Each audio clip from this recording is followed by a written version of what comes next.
Dear children, in this module we are going to discuss how to pass a tuple to a function. So far we discussed about what? How to pass integers, how to pass string, how to pass list, how to pass float values, like that. In this module we are going to discuss how to pass tuples to a function. We can also pass tuples. Due to its immutability nature, function can only access the values of tuple but cannot modify it, like strings only. Let us see how to pass the tuples in a function by few examples. Input n numbers in a tuple and pass it to a function to count how many even and odd numbers are entered. It is very easy, that we already discussed in the list also. So here we are trying to create a tuple, my tuple. That is my tuple, how many numbers. That is, the user has to enter how many elements he needs to enter into a tuple. Then I had used a for loop for getting all the elements. So instead of append function, we have to use here concatenation symbol with a tuple only. So num comma means what? Another tuple. My tuple is an existing tuple, will be added with a num comma within a bracket. That is another tuple. Tuple can be only embedded with another tuple. Count, that is EO, that is even and odd count. It will display the even and odd counts. So my tuple will be passed into count even and odd function. So within the for loop, I had given I mod 2 equal to 0 for even numbers, else for odd numbers. Count even will give the even numbers count and count odd will give the odd numbers count, and I am passing multiple values using return statement. It will return as a tuple. So it is easy to get the value.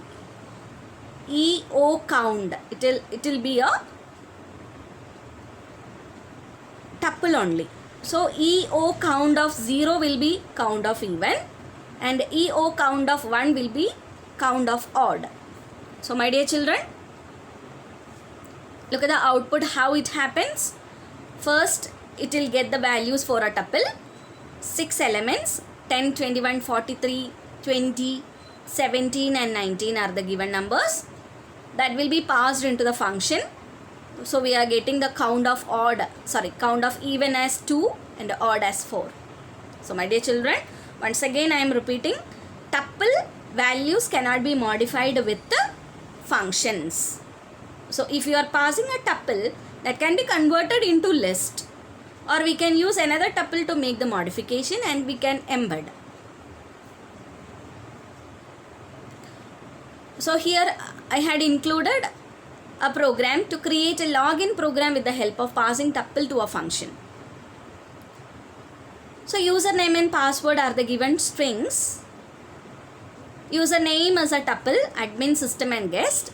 Password is given as admin #123 for admin, system for manager, GUST guest for guest username. So U and P, U indicates username, P indicates password, response, login, check. Here, what is happening here? 4 values I had passed. That is, users, password, input user, input password. So my dear children, input user and input password is what? It's nothing but the user's entry. Whereas users and passwords are what? Tuples. So index equals none, password equal to none. None is a special literal offered by Python library for indicating no values in a particular variable.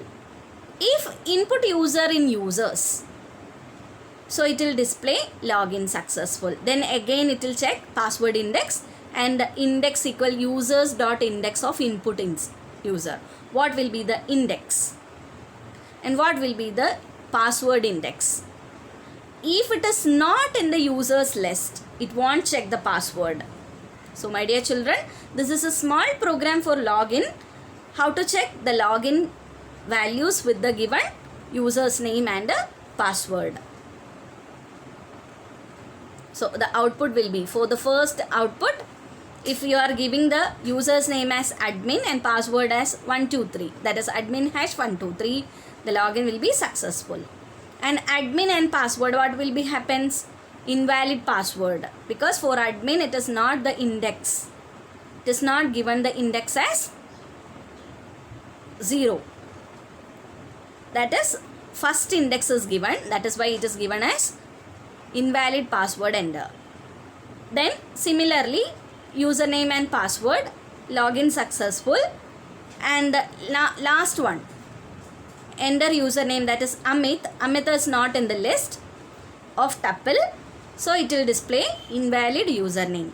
So this program will check both the username, password, and if both are same, that is if both are correct, it will display login successful, otherwise it will display invalid password or invalid username.